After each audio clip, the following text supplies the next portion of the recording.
Assalamualaikum warahmatullahi wabarakatuh.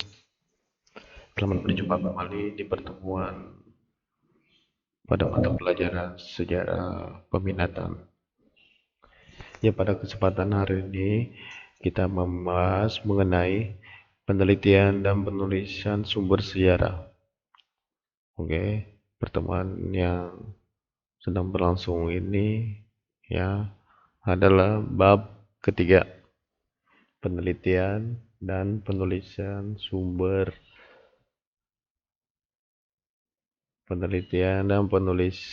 sejarah. Ya, kita lihat. Dalam penelitian dan penulisan sejarah ini terbagi menjadi dua. Yang kita membahas pertama itu sumber sejarah. Oke, kita bahas mengenai jenis sumber sejarah. Jenis sumber sejarah. Ya, kita lihat. Jenis sumber sejarah. Nah, di sini dikatakan sumber sejarah adalah benda yang dapat digunakan sejarawan dalam rangka meneliti peristiwa sejarah. Ya, bisa kalian simak baik-baik. Sumber sejarah adalah benda-benda yang dapat digunakan sejarawan dalam rangka meneliti peristiwa sejarah. Ya. Bagi sejarawan, sumber sejarah dianggap sebagai nyawa dalam tanda petik ya, untuk merekonstruksi peristiwa sejarah. Sejarah ada karena rekonstruksi yang dilakukan sejarawan terhadap sumber sejarah. Ya, artinya sumber sejarah dikumpulkan kemudian direkonstruksi ya, yang menjadi dan digunakan sebagai alat dalam melihat dan meneliti peristiwa sejarah.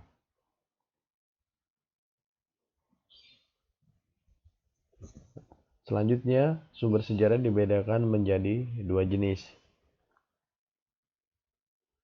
Yang pertama, sumber sejarah berdasarkan bentuknya. Bisa kita lihat sumber sejarah berdasarkan bentuknya. Yang pertama itu sumber tertulis. Artinya, keterangan tertulis yang berkaitan dengan peristiwa sejarah. Ya, diingat keterangan tertulis yang berkaitan dengan peristiwa sejarah. Nah, ini ada gambar ya. Salah satunya ya buku Muhammad Hatta, judulnya Memoirs ya. Nah, sumber tertulis ini ada laporan juga bisa laporan hasil rapat ya, tentunya rapat-rapat yang berkaitan dengan yang sifatnya itu penting ya, terutama rapat-rapat mengenai kegiatan kenegaraan. Kemudian surat ya, ada surat kabar.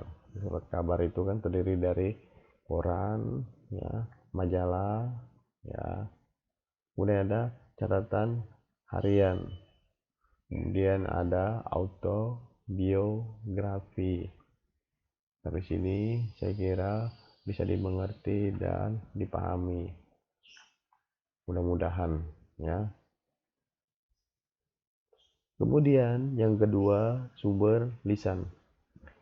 Informasi yang disampaikan secara lisan oleh saksi sejarah. Nah, artinya kalau secara lisan itu kan disampaikan dari mulut ya, oleh saksi sejarah itu sendiri. Ya. Nah, ini metode untuk mendapatkan sumber lisan tersebut ya dinamakan dengan oral history. Ya. Jadi sumber sejarah berdasarkan bentuknya dibedakan menjadi dua. Yang pertama sumber tertulis ya. Kemudian ada sumber lisan. Oke. Selanjutnya Masih pembahasan mengenai sumber sejarah berdasarkan bentuknya. Kemudian ada sumber benda. Sumber benda ini menunjukkan perkembangan kebudayaan dari waktu ke waktu. Sumber benda dapat berupa yang pertama bangunan, ya. Contohnya yang digambar ini, ya, bangunan candi. Kemudian ada fosil, ya. Fosil itu kan sisa-sisa, ya, makhluk hidup, ya, dan tumbuh-tumbuhan yang telah terdapat di dalam tanah dan sudah melalui proses, ya, proses pembusukan, ya, selama jutaan tahun, ya. Kemudian ada patung, ya. Tadi fosil ini bukan proses pembusukan tapi proses pelapukan, ya. Kemudian ada sumber visual, ya. Ini namanya visual itu kan bisa dilihat oleh panca indera, terutama indera penglihatan. Nah, yang pertama ada foto, kemudian ada sketsa, kemudian ada ornamen, dan ada lukisan. Nah, ini bisa dijadikan sumber sejarah, ya. Tapi bentuknya itu dinamakan sumber visual, ya. Sedangkan yang di atas sumber benda. Oke, selanjutnya. Kemudian ada sumber audio visual. Sumber berupa suara dan gambar berupa. Yang pertama ada film dokumenter sejarah. Kan banyak ya film-film dokumenter sejarah. Kemudian yang kedua, berita mengenai peristiwa bersejarah. Ya, artinya berita ini kan bisa kalian lihat di televisi. Kalau sekarang malah bisa lebih canggih. Tinggal kita membuka YouTube, kita ingin melihat berita tahun kapan, ya, kita pencet di pencarian, kemudian otomatis nanti akan keluar sendiri apa yang kita inginkan. Kemudian ada video dokumentasi. Nah, misalnya kalian ada acara perpisahan sekolah, pasti ada bagian yang mendokumentasikan, ya, peristiwa tersebut. Nah, itu dinamakan sumber audio visual, ya. Berarti kalau dilihat, ya, kita ulas kembali, ya, jenis sumber sejarah berdasarkan bentuknya, ya. Ini yang pertama ada sumber tertulis, ya. Kemudian ada sumber lisan, ya. Yang kedua, yang ketiga ada sumber benda. Kemudian sumber visual, ya. Yang keempat, yang kelima sumber audio visual. Oke, habis ini bisa dimengerti, ya. Kemudian sumber sejarah berdasarkan urutan penyampaiannya, ya. Kita lihat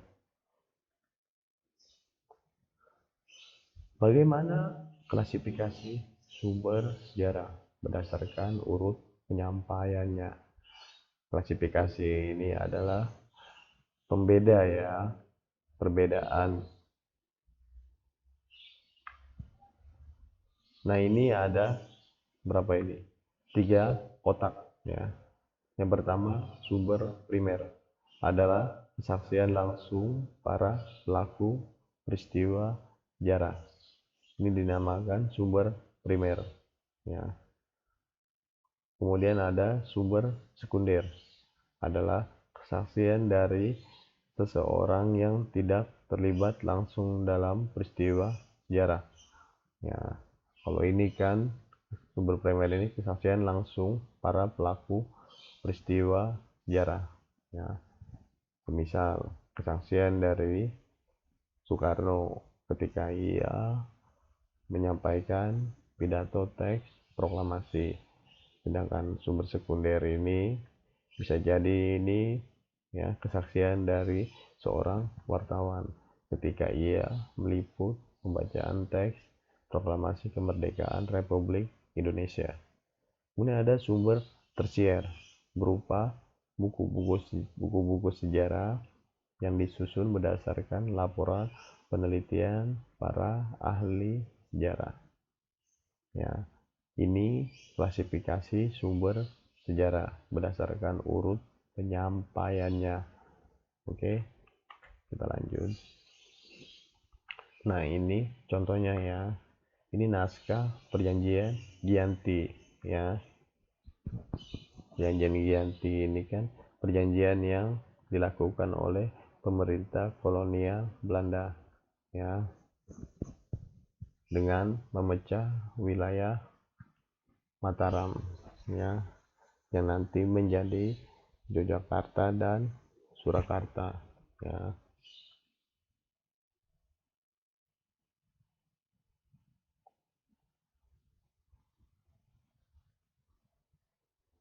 Oke, tadi kita sudah membahas mengenai sumber sejarah berdasarkan bentuknya, kemudian sumber sejarah berdasarkan urutan penyampaiannya ya. Ini jenis-jenis sumber. Sekarang kita bahas mengenai fakta sejarah ya. Ini masih bahasannya mengenai sumber sejarah. Fakta sejarah berdasarkan sifatnya ya. Yang pertama ada fakta keras ya. Maksudnya itu kebenarannya sudah diterima secara umum.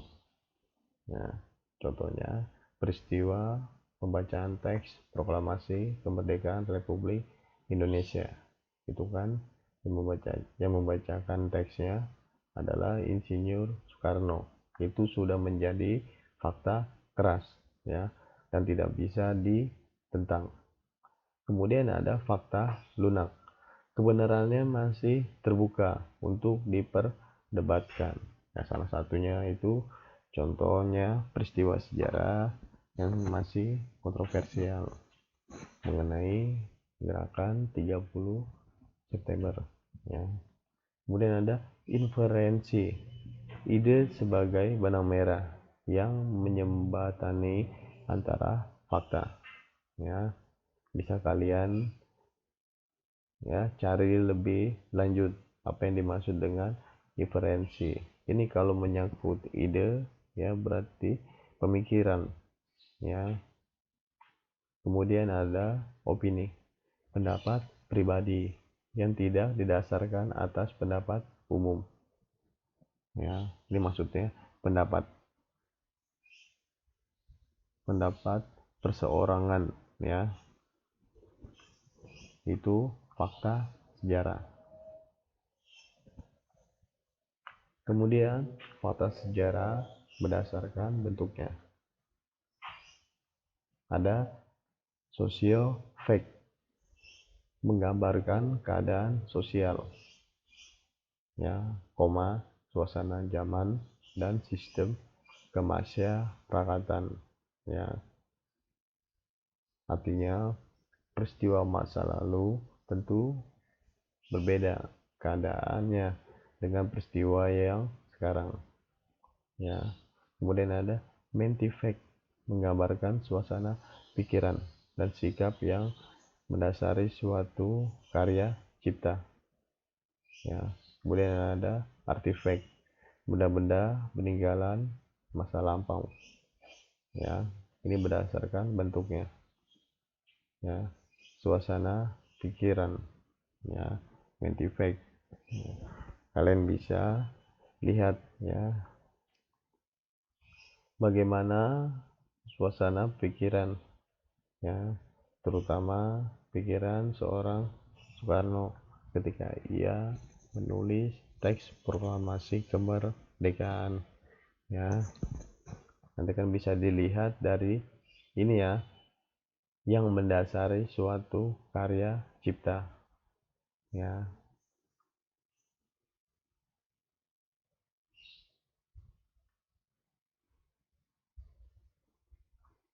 Oke, sampai sini bisa dipahami, ya. Kita lanjut. Sekarang kita membahas sedikit mengenai mengenai penelitian sejarah. Pertama, pemilihan topik. Nah, pemilihan topik menjadi hal penting sebelum melakukan penelitian atau menghasilkan suatu karya tulis ilmiah. Topik merujuk pada bahasan atau pokok kajian yang akan diteliti, ya. Apa saja kriteria pemilihan topik penelitian sejarah yang baik? Ya, ini menjadi satu pertanyaan mendasar ketika seseorang ingin melakukan penelitian sejarah, ya. Maka dia harus memilih, ya, topik apa yang harus dibahas. Nah, adapun syarat pemilihan topik, yang pertama ada manageable topik sesuai dengan latar belakang pengetahuan, kecakapan, dan kemampuan peneliti.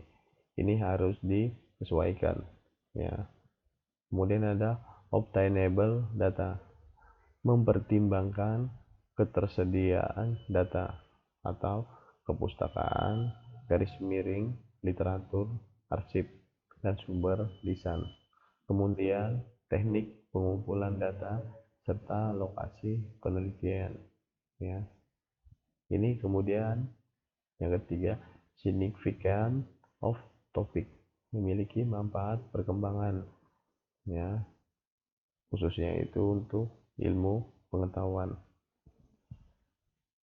Kemudian ada interested of topic, sesuai dengan minat dan ketertarikan peneliti, ya, agar dia senang melakukan penelitiannya, ya, karena dia tertarik dan berminat.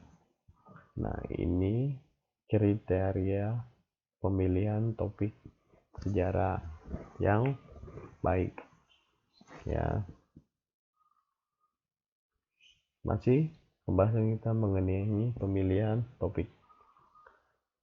Seorang peneliti akan bekerja dengan baik jika memiliki passion atau ketertarikan dan sesuai dengan keahlian. Oleh karena itu, pemilihan topik sebaiknya juga didasarkan pada dua kedekatan berikut. Yang pertama ada kedekatan emosional. Yang kedua ada kedekatan intelektual. Kedekatan emosional. Pemilihan topik yang didasarkan pada ketertarikan terhadap daerah lingkungan peneliti. Ya, contohnya itu misalkan kita sebagian besar tinggal di Jakarta dan salah satu di antara kalian ada ketertarikan mengenai bagaimana sih sejarah Jakarta ini prosesnya sehingga ia bisa menjadi ibu kota provinsi, ya, dari awal, ya, sebelum nama Jakarta dibentuk, ya, sampai menjadi ibu kota. Itu salah satu contohnya saja, masih banyak contoh-contoh yang lain. Kemudian ada kedekatan intelektual. Pemilihan topik berdasarkan pengetahuan dan wawasan yang dimiliki peneliti. Artinya, kalian memang, ya, jika memilih topik ini harus benar-benar menguasai apa yang kalian pilih, ya, agar topik yang kalian pilih sebagai bahan penelitian itu bisa ya terlihat dengan jelas fokus permasalahan yang diangkat atau diteliti dan dibahas ya atau juga dianalisa. Ini mengenai kriteria pemilihan topik. Berarti ada dua kedekatan. Pertama kedekatan emosional, kedua kedekatan intelektual.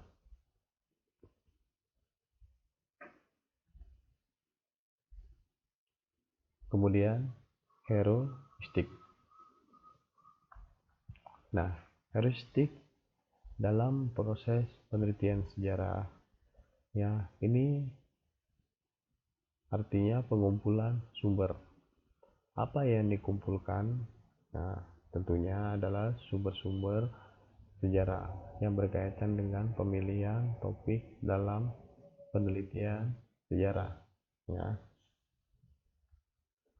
Nah, heuristik kegiatan mencari dan menemukan sumber sejarah yang diperlukan dalam penelitian sejarah ya. Keberhasilan pencarian sumber ditentukan oleh wawasan peneliti mengenai sumber yang diperlukan dan keterampilan teknis penelusuran sumber ya. Saya kira cukup dulu kita mengenai ya penulisan dan penelitian sejarah ya. Kita sampai di heuristik. Oke, mudah-mudahan apa yang saya sampaikan bisa dimengerti ya oleh kalian semua dan bisa bermanfaat bagi proses pembelajaran kita pada hari ini. Oke, kurang lebihnya saya mohon maaf ya. Sampai berjumpa kembali minggu depan. Wassalamualaikum warahmatullahi wabarakatuh.